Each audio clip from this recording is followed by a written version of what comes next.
एक समय की बात है कि कबूतरों का एक दल आसमान में भोजन की तलाश में उड़ता हुआ जा रहा था।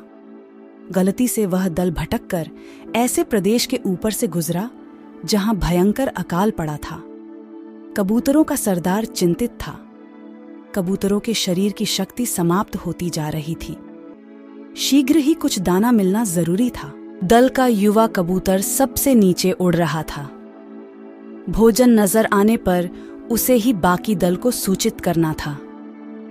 बहुत समय उड़ने के बाद कहीं वह सूखाग्रस्त क्षेत्र से बाहर आया। नीचे हरियाली नजर आने लगी तो भोजन मिलने की उम्मीद बनी। युवा कबूतर और नीचे उड़ान भरने लगा। तभी उसे नीचे खेत में बहुत सारा अन्न बिखरा नजर आया। चाचा, नीचे एक खेत में बहुत सारा दाना बिखरा पड़ा है, हम सबका पेट भर जाएगा। सरदार ने सूचना पाते ही कबूतरों को नीचे उतरकर खेत में बिखरा दाना चुनने का आदेश दिया। सारा दल नीचे उतरा और दाना चुनने लगा। वास्तव में वह दाना पक्षी पकड़ने वाले एक बहेलिये ने बिखेर रखा था। ऊपर पेड़ पर तना था उसका जाल।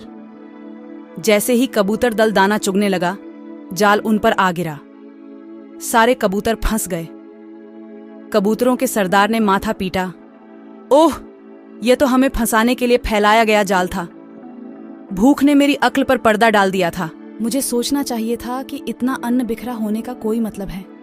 अब पछताए होत क्या जब चिड़िया चुग गई खेत।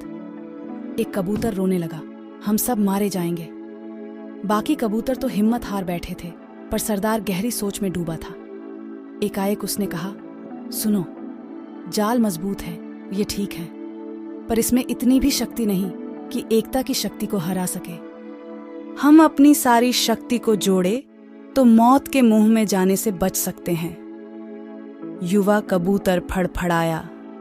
चाचा, साफ साफ बताओ, तुम क्या कहना चाहते हो? जाल ने हमें तोड़ रखा है, शक्ति कैसे जोड़े? सरदार बोला, तुम सब चोंच से जाल को पकड़ो। उसके बाद जब मैं फुर्र बोलूं तो एक साथ जोर लगाकर उड़ जाना। सबने ऐसे ही किया। तभी जाल बिछाने वाला बहेलिया आता नजर आया। जाल में कबूतर फंसा देख उसकी आंखें चमकी। हाथ में डंडा पकड़े और मजबूती से पकड़ लिया। जाल की ओर दौड़ा बहेलिया। जाल से कुछ ही दूरी पर था कि कबूतर का सरदार बोला, फुर्र। सारे कबूतर एक साथ जोर लगाकर उड़े तो पूरा जाल हवा में ऊपर उड़ा तो सारे कबूतर जाल को लेकर ही उड़ने लगे। कबूतर को जाल सहित उड़ता देखकर बेहिलिया हैरान हो गया। कुछ संभला तो जाल के पीछे दौड़ने लगा। कबूतर सरदार ने बेहिलिये को नीचे जाल के पीछे दौड़ता पाया तो उसका इरादा समझ गया कि अधिक देर तक कबूतर दल के लिए जाल सहित उड़ते रहना संभव नहीं होगा। पर सरदार के पास इसका उपाय था। निकट ही एक पहाड़ी पर बिल बनाकर वहीं उसका एक चूहा मित्र रहता था। सरदार ने कबूतरों को तेजी से उस पहाड़ी की ओर उड़ने का आदेश दिया। पहाड़ी पर पहुंचते ही सरदार का संकेत पाकर जाल समेत कबूतर चूहे के बिल के पास उतरे। सरदार ने मित्र चूहे को आवाज दी। सरदार ने संक्षेप में चूहे को सारी घटना बताई। जाल काटकर उन्हें आजाद करने के लिए कहा। कुछ ही देर में चूहे ने जाल काट दिया। सरदार ने अपने मित्र चूहे को धन्यवाद दिया। सारा कबूतर दल आकाश की ओर आजादी की उड़ान भरने लगे। तो दोस्तों, इस कहानी से आपको क्या सीखने को मिलता है?